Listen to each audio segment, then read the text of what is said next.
और अब देखते हैं खबरें फटाफट अंदाज में। कोरोना वायरस की दूसरी लहर के बीच अच्छी खबर आई है। अब सरकार वैक्सीन के आयात पर लगने वाली 10% कस्टम ड्यूटी माफ कर सकती है। साथ ही निजी कंपनियों को भी वैक्सीन इंपोर्ट करने की मंजूरी दी जा सकती है।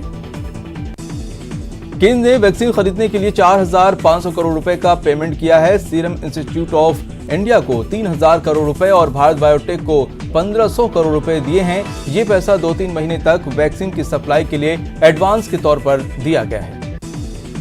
कोरोना के बढ़ते केस और लॉकडाउन के बीच दिल्ली से मध्य प्रदेश के छतरपुर आ रहे मजदूरों से भरी तेज रफ्तार बस पलट गई है। हादसे में 3 मजदूरों की मौके पर ही मौत हो गई और 15 लोग घायल बताए जा रहे हैं। दुर्घटना ग्वालियर में झांसी हाईवे पर मंगलवार सुबह जौरासी घाटी के पास हुई।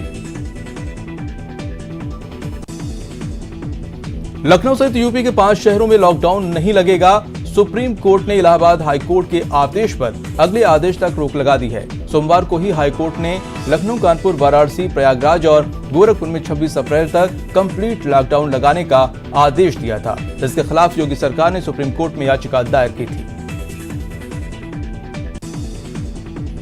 कोरोना के तेजी से बढ़ते हुए मामलों को देखते हुए रक्षा मंत्री राजनाथ सिंह ने बड़ा फैसला लिया है। उन्होंने army chief MM Naravane, defence secretary और DRDO चीफ से कहा है कि वो डिफेंस कैंट और DRDO के अस्पतालों में आम नागरिकों को भी इलाज की सुविधाएं मुहैया कराएं। रक्षा मंत्री ने सभी आर्मी के लोकल कमांडर्स को अपने राज्यों के मुख्यमंत्रियों से मिलकर उन्हें हर संभव मदद देने की भी कहा है। इसी तरह डिफेंस सेक्रेटरी को आदेश दिया गया है कि वो कैंट बोर्ड के सारे अस्पतालों में आम नागरिकों का भी इलाज करें। कोरोना टीका लगाने की उम्र सीमा 18 साल करने के बाद प्रधानमंत्री नरेंद्र मोदी आज टीका उत्पादक कंपनियों के बड़े अधिकारियों के साथ संवाद करेंगे। वीडियो कॉन्फ्रेंस में होने वाली ये बैठक शाम 6 बजे होगी। 1 मई से 18 साल से ज्यादा उम्र वाले हर व्यक्ति को कोरोना वैक्सीन लगेगी। देश के विशेषज्ञ डॉक्टर्स और फार्मा कंपनियों के अधिकारियों के साथ बैठक में पीएम मोदी ने यह फैसला लिया। इसके साथ ही कोरोना के खिलाफ जंग में अब राज्यों को सीधे कंपनियों से वैक्सीन लेने की भी छूट मिल गई है। राज्य सरकारें वैक्सीन उत्पादन का 50% खरीद सकेंगे। वहीं 1 मई से बाजार में भी वैक्सीन मिलने लगेगी। 1 मई से 18 साल की उम्र के ऊपर सबको वैक्सीन देने के फैसले पर सीएम अशोक गहलोत ने कहा है कि आखिर केंद्र सरकार मान गई। उन्होंने ट्वीट किया है कि अब केंद्र सरकार को ये पर्याप्त मात्रा में वैक्सीन उपलब्ध करानी चाहिए ताकि 18 से ज्यादा उम्र वालों को वैक्सीन लग सके। कोरोना के बढ़ते मामलों को देखते हुए ICSE ने 10वीं बोर्ड की परीक्षाएं रद्द कर दी हैं। आज सुबह बोर्ड ने इसका आदेश जारी कर दिया है। 12वीं की परीक्षा फिलहाल स्थगित कर दी गई है। इसका शेड्यूल बाद में जारी किया जाएगा। दिल्ली के मुख्यमंत्री अरविंद केजरीवाल की पत्नी सुनीता केजरीवाल कोरोना संक्रमित हो गई हैं। उन्होंने खुद को होम आइसोलेशन में रखा है। मुख्यमंत्री अरविंद केजरीवाल भी क्वारंटाइन हो गए हैं। कुछ दिन वो घर से ही कामकाज देखेंगे। पूर्व प्रधानमंत्री डॉक्टर मनमोहन सिंह कोरोना संक्रमित पाए गए हैं। कोरोना संक्रमित होने के बाद उन्हें दिल्ली एम्स के ट्रॉमा सेंटर में भर्ती कराया गया है। सीएम गहलोत ने उनके जल्द स्वस्थ होने की कामना की है। देश के नए मुख्य चुनाव आयुक्त सुशील चंद्रा भी कोरोना की चपेट में आ गए हैं। वहीं चुनाव आयुक्त राजीव कुमार भी कोरोना पॉजिटिव पाए गए हैं। बता दें कि कुछ दिनों पहले ही सुशील चंद्रा ने मुख्य चुनाव आयुक्त का पद संभाला है। देश में कोरोना वायरस की बेकाबू रफ्तार जारी है। लगातार छठे दिन 2 लाख नए केस सामने आए हैं। पिछले 24 घंटे के अंदर देश में 2,59,170 लोग संक्रमित पाए गए हैं। वहीं पिछले 24 घंटे में कोरोना से 1,761 लोगों की मौत हुई है। इसके साथ ही कोरोना से मौत का आंकड़ा 1,80,000 को पार कर गया है। पिछले 24 घंटे में 1,54,761 लोग कोरोना से रिकवर हुए हैं, जिसके बाद रिकवर हुए मरीजों का आंकड़ा 1,31,00,000 को पार कर चुका है। देश में एक्टिव केस की संख्या भी 20 लाख के पार हो गई है। यहाँ 20,31,970 मरीज ऐसे हैं जिनका इलाज चल रहा है। महाराष्ट्र में 24 घंटे के दौरान 58,924 नए मरीज मिले हैं, जबकि 54,412 मरीज ठीक हुए हैं। वहीं 351 लोगों की मौत हो चुकी है। वहीं यूपी में 24 घंटे के दौरान 28,211 लोगों की कोरोना रिपोर्ट पॉजिटिव आई है। वहीं 10,978 लोग रिकवर हुए हैं और 167 लोगों की मौत हुई है। इधर 24 घंटे के दौरान दिल्ली में 23,686 लोग कोरोना संक्रमित पाए गए, वहीं 21,500 लोग रिकवर हुए हैं। 240 की मौत हुई है। दिल्ली में एक्टिव केस की संख्या 76,000 को पार कर गई है। छत्तीसगढ़ में पिछले 24 घंटे में 13,834 लोग कोरोना संक्रमित पाए गए। इस दौरान 12,678 लोग ठीक हुए हैं। 175 की मौत हुई है। मध्य प्रदेश में पिछले 24 घंटे में 12,897 लोग कोरोना संक्रमित पाए गए, जबकि 6,836 लोग रिकवर हुए हैं। 79 लोगों की मौत हुई है। गुजरात में 24 घंटे में 11,403 लोग कोरोना संक्रमित पाए गए, जबकि 4,179 लोग रिकवर हुए हैं और 117 की मौत हुई है। राजस्थान में कोरोना की दूसरी लहर में हालात तेजी से बिगड़ रहे हैं। प्रदेश में बीते 24 घंटे में करीब 12,000 लोग संक्रमित पाए गए, जबकि 53 लोगों की मौत हुई। राजधानी जयपुर में बड़ा कोरोना विस्फोट हुआ है। 24 घंटे में जयपुर में 2011 नए केस सामने आए हैं, तो वहीं कोरोना से 11 लोगों की मौत हुई है। कोटा में कोरोना पॉजिटिव मरीजों के आंकड़ों में जबरदस्त बढ़ोतरी देखी जा रही है। सोमवार को एक ही दिन में 1,307 लोगों की जांच रिपोर्ट पॉजिटिव आई है, जबकि कोविड अस्पताल में भर्ती 6 मरीजों की मौत हो गई है। श्रीगंगानगर में कोरोना से बचाव को लेकर जारी की गई नई गाइडलाइन की पालना को लेकर जिला कलेक्टर जाकिर हुसैन ने चेकपोस्टों का निरीक्षण किया। कलेक्टर ने राजस्थान पंजाब बॉर्डर की साधुवाली और पतली चेकपोस्ट का जायजा लिया। कोरोना गाइडलाइंस की अनदेखी के आरोप में पुलिस ने भरतपुर के बयाना में 13 दुकानों को सीज कर दिया है। हालांकि व्यापारी अभी भी चोरी छिपे दुकानों को खोल रहे हैं। कोरोना का संक्रमण लगातार फैल रहा है, लेकिन लोगों की लापरवाही कम होने का नाम नहीं ले रही। जन अनुशासन पखवाड़े के पहले दिन इस तरह दौसा में कोरोना गाइडलाइन की धज्जियां उड़ी, वहीं दूसरे दिन भी लोग लापरवाही बरतते नजर आए। जन अनुशासन पखवाड़े के दौरान पोखरण के गांधी चौक पर सन्नाटा पसरा रहा। यहां पुलिस गश्त करती दिखी। अलवर के नौगांव में हरियाणा बॉर्डर से बेरोक-टोक आवाजाही की लगातार शिकायतें मिल रही थीं, जिसके बाद एसपी तेजस्विनी गौतम ने बॉर्डर का निरीक्षण किया और लापरवाह कर्मचारियों और अधिकारियों को जमकर नताड़ लगाई। निरीक्षण के दौरान उनके साथ एएसपी सरिता सिंह समेत स्थानीय प्रशासनिक अधिकारी भी मौजूद रहे। पुलिस अधीक्षक के मौके पर तैनात कर्मियों को सख्ती से निगरानी करने के आदेश दिए। उन्होंने आरटी-सीपीआर जांच के बिना किसी भी यात्री को प्रवेश नहीं देने की हिदायत दी है। बारां में जन अनुशासन पखवाड़े का कोई असर देखने को नहीं मिल रहा है। यहां सड़कों पर अन्य दिनों की तरह ही भीड़ लगी रही। शहर के मुख्य चौराहों और सड़कों पर तो जाम लगा। लोग बेवजह घरों से बाहर निकलते मिले। हालांकि पुलिस ने बिना अनुमति की खोली गई कई दुकानों को बंद करवाया। प्रतापगढ़ के अरनोद कस्बे में कोरोना गाइडलाइंस का जमकर उल्लंघन हो रहा है। बाजारों में लोगों की भारी भीड़ देखी जा रही है, लेकिन इसको लेकर प्रशासन पूरी तरह लापरवाह है।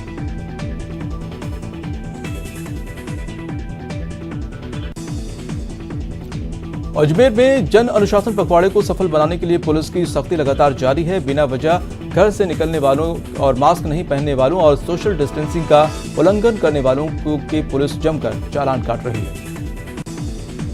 कोरोना काल में दवाओं की कालाबाजारी प्रशासन के लिए चुनौती बनी हुई है। इस पर अंकुश लगाने के लिए जयपुर जिला रसद विभाग ने बड़ी पहल की और शिकायत दर्ज कराने के लिए उपभोक्ता हेल्पलाइन शुरू किया है।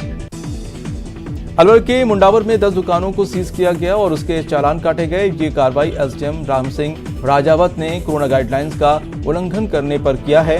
इन दुकानों पर एसडीएम ने 5,000 रुपए का जुर्माना भी लगाया। कोरोना की दूसरी लहर का असर स्वर्ण नगरी के पर्यटन व्यवसाय पर पड़ा है। 2 सप्ताह से पर्यटकों की आमद बंद हो गई है। इससे शहर के पर्यटन स्थलों पर वीरानी छाई हुई है। जैसलमेर का अधिकांश व्यवसाय पर्यटन पर आधारित है, लेकिन कोरोना महामारी के चलते यहां का पर्यटन उद्योग चरमरा गया है। मलुद्रा की सभी सीमाओं पर पुलिस चेक पोस्ट बनाई गई है। यहां बाहर से आने वालों को कोरोना की नेगेटिव रिपोर्ट के बाद ही प्रवेश दिया जा रहा है, लेकिन बारां के छपड़ा में एमपी की लगी सीमा पर चेक पोस्टों में गंभीर लापरवाही सामने आई है। कोटा संभागीय आयुक्त कैलाश चंद मीणा घुघूर से स्थित चेक पोस्ट पहुंचे, जहां पुलिस नदारत मिली। साथ ही रजिस्टर में कोई एंट्री भी नहीं थी और चेक पोस्ट पर महज 2 पंचायत कर्मचारी तैनात थे। इस चेक पोस्ट का ऐसा हाल देखकर संभागीय आयुक्त कैलाश मीणा भड़क गए। उन्होंने छपड़ा एसडीएम ममता तिवारी की जमकर क्लास लगाई। उदयपुर चेकपोस्ट की उदयपुर चैप्टर की ओर से ऑक्सीजन बैंक का आगाज किया गया है। इस मौके पर उदयपुर चैप्टर के अध्यक्ष डॉक्टर राजकुमार सुराना ने बताया कि ऑक्सीजन की कमी महसूस की जा रही है और इसके लिए ऑक्सीजन कंसंट्रेटर मशीन से बेहतर विकल्प और कोई उपलब्ध नहीं है। अजमेर के जवाहरलाल नेहरू अस्पताल में ऑक्सीजन की निर्बाध सप्लाई सुनिश्चित करने के लिए आईएएस अफसर गौरव सैनी के साथ 2 सीनियर आरएएस अफसरों की तैनाती की गई है। ऑक्सीजन डिपो में आने वाले हर सिलेंडर की ऑक्सीजन मात्रा को ड्रग कंट्रोलर की निगरानी में जांचा परखा जा रहा है। अलवर की भिवाड़ी में ऑक्सीजन उत्पादन करने वाली फैक्ट्रियों में डिमांड बढ़ गई है। डिमांड ज्यादा होने के कारण टैंकरों की वेटिंग बढ़ गई है। राज्य में ऑक्सीजन की कमी को देखते हुए पहले राजस्थान की आपूर्ति सुनिश्चित करने के लिए अधिकारियों को कंपनी में तैनात कर दिया गया है। जोधपुर शहर में लगातार कोरोना संक्रमण फैल रहा है। शहर के हालात लगातार बद से बदतर होते जा रहे हैं। वहीं आज जन अनुशासन पखवाड़ा का दूसरा दिन है और आज पुलिस ने सख्त रुख अपना लिया है। 11 बजे के बाद सभी दुकानें बंद करवा दी गई। जोधपुर में रोजाना 1500 से ज्यादा मरीज कोरोना पॉजिटिव पाए जा रहे हैं। इस बीच लगातार बढ़ रहे मरीजों की संख्या को देख अस्पतालों में बेड की संख्या बढ़ाई गई है। मथुरा दास माथुर अस्पताल के कोरोना सेंटर में 100 अतिरिक्त बेड की व्यवस्था की गई है। जोधपुर कंटेनमेंट जोन बढ़ाए जा रहे हैं। शहर में सबसे ज्यादा कोरोना संक्रमित मरीज शास्त्री नगर जोन से सामने आ रहे हैं। शास्त्री नगर मासूरिया जोन में 20 कंटेनमेंट जोन बढ़ाए गए हैं। दौसा में लगातार कोरोना का संक्रमण बढ़ रहा है तो आज लोगों ने सरकार की गाइडलाइन का उल्लंघन किया। हालांकि पुलिस की टीमें गाइडलाइन की पालना कराने में जुटी रही, लेकिन आज दूसरे दिन भी प्रशासन बिना अनुमति वाली दुकानों को बंद कराने में असफल रहा। प्रदेश में चल रहे जन अनुशासन पखवाड़े के दूसरे दिन भी सीकर में काफी जगह लोग नियम तोड़ते नजर आए। शहर के मुख्य बाजार में चोरी छिपे बड़े शोरूम खुले। व्यापारियों ने दुकानों के शटर बंद कर रखे थे और पीछे के दरवाजे से ग्राहकों को एंट्री दी जा रही थी। हालांकि दूसरे दिन पुलिस काफी सख्त नजर आई और पुलिस अधीक्षक कुंवर राष्ट्रदीप खुद शहर में निकले। उन्होंने शहर में बाजारों में जाकर जायजा लिया और जहां चोरी छिपे की दुकानें खुली थी वहां पर कार्रवाई के निर्देश दिए। कोटा में आज भी शहर के मुख्य चौराहों पर और बाजारों में सन्नाटा पसरा रहा। पुलिस की अलग अलग टीमें मुख्य चौराहों और सड़कों पर तैनात रहीं। कोरोना के बढ़ते आंकड़ों के बाद अस्पतालों में बेड फुल हो गए हैं और ऑक्सीजन और इंजेक्शन की कमी का सामना भी गंभीर मरीजों को उठाना पड़ रहा है। अजमेर में कोरोना बढ़ता जा रहा है, जिसमें प्रशासन ने सख्ती की हुई है और बिना मास्क घूमने वालों पर चालान किया जा रहा है। वहीं अस्पतालों में मरीजों की संख्या बढ़ रही है। उदयपुर में कोरोना के हालात लगातार बिगड़ते जा रहे हैं। इसी के चलते शहर में अब चिकित्सा व्यवस्था भी चरमराने लगी है। प्रशासन लगातार चिकित्सा व्यवस्था को मजबूत करने की कोशिश कर रहा है। प्रदेश में कोरोना की दूसरी लहर के चलते लगाए गए जन अनुशासन पखवाड़े का आज दूसरा दिन है, लेकिन जनता में अभी भी अनुशासन की दरकार नजर आ रही है। जयपुर में सोमवार की तुलना में आज भले ही सड़कों पर भीड़ भाड़ कम रही, लेकिन कई जगहों पर लोग खतरे को लेकर अभी भी जागरूक नहीं दिखाई दिए। अलवर शहर विधायक संजय शर्मा ने सामान्य अस्पताल की कोरोना ओपीडी सहित शहरी प्राथमिक स्वास्थ्य केंद्रों का निरीक्षण किया और व्यवस्थाओं का दुरुस्त करने के निर्देश दिए। झुंझुनू में पुलिस ने हरियाणा से आए 11 बदमाशों को अलग अलग गांव में घेर कर गिरफ्तार किया। इन बदमाशों से 4 गाड़ियां भी जब्त की गई हैं। इस दौरान कई बदमाश फरार होने में कामयाब रहे। बता दें कि करीब 1 दर्जन गाड़ियों में हरियाणा की 4 दर्जन से अधिक बदमाश पचेरी टोल बूथ से जिले की सीमा में घुसे थे। इन बदमाशों ने टोल नाके पर टोल नहीं चुकाया और आगे निकल गए। इनकी संदिग्ध हरकतों को देखकर पुलिस को सूचना दी गई। पुलिस ने इनका पीछा किया तो ये लोग अलग अलग रास्तों से फरार हो गए, लेकिन पुलिस ने अलग अलग जगहों पर नाकेबंदी कर 4 गाड़ियों में सवार 11 बदमाशों को धर दबोचा। बताया जाता है कि पीपली बस स्टैंड के पास मंदिर की जमीन है। बताया जाता है कि जमीन पर कब्जे के इरादे से ये बदमाश आए थे। हालांकि पुलिस को शक है कि ये किसी वारदात को अंजाम देने की फिराक में थे। श्रीगंगानगर की घरसाना की नई धान मंडी में मजदूरों को शराब की अवैध बिक्री का वीडियो जमकर सोशल मीडिया पर वायरल हो रहा है। वीडियो में धान मंडी के मजदूर एक एक कर शराब विक्रेता से शराब खरीदते हुए नजर आ रहे हैं। धान मंडी परिसर में अवैध रूप से शराब बेच रहा व्यक्ति भी बिना किसी डर के आराम से मजदूरों को शराब बेच रहा है और लगातार मजदूरों से मिले नोटों को गिनता हुआ दिखाई दे रहा है। दौसा की महुआ थाना पुलिस ने एक निजी होटल में चल रहे सट्टे के बड़े कारोबार का खुलासा किया है। मुखबिर की सूचना पर पुलिस ने एक होटल में छापा मारा, जहां सट्टे का गोरख धंधा चल रहा था। जहां से पुलिस ने 9 सटोरियों को गिरफ्तार किया और उनके कब्जे से 5,28,000 भी बरामद किए। झुंझुनू के चिड़ावा में शिव हनुमान मंदिर के पास देशी शराब का ठेका खोला गया है। सरकारी नियमों को ताक पर रखकर धार्मिक स्थल के पास खुले इस ठेके के विरोध में मंदिर महंत राधेनाथ महाराज और वार्डवासी आ गए हैं। कोटा में थाने में बैठकर रिश्वत लेने वाले घूसखोर एएसआई को आज एसीबी कोर्ट ने पेश करेगी। सोमवार को एसीबी ने एएसआई सुकम कुमार को भीमगंज मंडी थाने के अपने चैम्बर में 20,000 की घूस लेते गिरफ्तार किया था। जालोर के चीतलवाना के कांग्रेस नेता और पूर्व उप प्रधान लक्ष्मीचंद के पुत्र मनोज से 3 करोड़ की वसूली का मामला सामने आया है। मनोज 2 दिनों से लापता भी है। इस बीच पुलिस ने 2 युवकों को हिरासत में लिया है। कोटा में पुलिस ने 5,000 की इनामी बदमाश को अवैध हथियार के साथ गिरफ्तार किया है। आरोपी मूसा आजाद के खिलाफ पहले से ही 9 मामले दर्ज हैं। दौसा के सिकंदरा में चोरों ने 5 मकानों को निशाना बनाया। इस दौरान मकानों के पीछे की खिड़की तोड़कर मकानों के अंदर घुसे और 5 घरों से करीब 10 लाख रुपए की नकदी और 10 किलो चांदी चुरा ले गए। कोटा में बदमाशों ने एक युवक पर चाकू से ताबड़तोड़ हमला कर घायल कर दिया। घायल युवक को इलाज के लिए एमपीएस अस्पताल में भर्ती करवाया गया है। बीकानेर के खाजूवाला में एक महिला ने दुष्कर्म का आरोप लगाए हुए एक शख्स के खिलाफ केस दर्ज कराया है। महिला ने आरोपी जगदीश पर डरा धमकाकर दुष्कर्म करने और अश्लील वीडियो बनाकर ब्लैकमेल करने का आरोप लगाया। झुंझुनू जिले के खेतड़ी में रविवार को एक विचाराधीन बंदी अस्पताल से पुलिस को चकमा देकर फरार हो गया। इस मामले में आज पुलिस कर्मियों में गाज गिरी है और एसपी मनीष त्रिपाठी ने 2 हेड कांस्टेबल और 3 कांस्टेबल को सस्पेंड कर दिया है। करौली के कुड़गांव में कुएं में फंसे व्यक्ति को सिविल डिफेंस की टीम ने देर रात रेस्क्यू कर सकुशल बाहर निकाल लिया है। जहांगीरपुर गांव में चरण माली कुएं में लगी मोटर ठीक करने उतरा था। इस दौरान वो फंस गया। पिछले दिनों दौसा जिले के मोरेल पुलिया के नीचे मिली मृत महिला की आज अंतिम संस्कार कर दिया गया। 5 दिन की कोशिशों के बावजूद पुलिस शव की शिनाख्त नहीं कर पाई, जिसके बाद आज प्रोटोकॉल के तहत अंतिम संस्कार किया गया। अलवर के मुंडावर में गौरव पथ हादसे पॉइंट बन गया है, जहां आज एक ऊंट गाड़ी पलट गई, जिसके चलते ऊंट की मौत हो गई। हादसे के बाद लोगों ने प्रदर्शन किया। भरतपुर के जनूथर के गांव में इस समय पशुओं में खुसीटा नाम बीमारी जोरों से फैल रही है, लेकिन पशुपालन विभाग एक उदासीन नजर आ रहा है। वडोदरा में मौसम का मिजाज बदला हुआ है, इससे लोगों में को गर्मी से राहत मिलने की उम्मीद है। प्रदेश के कई जिलों में तेज आंधी चलने के साथ हल्की बारिश होने की संभावना है।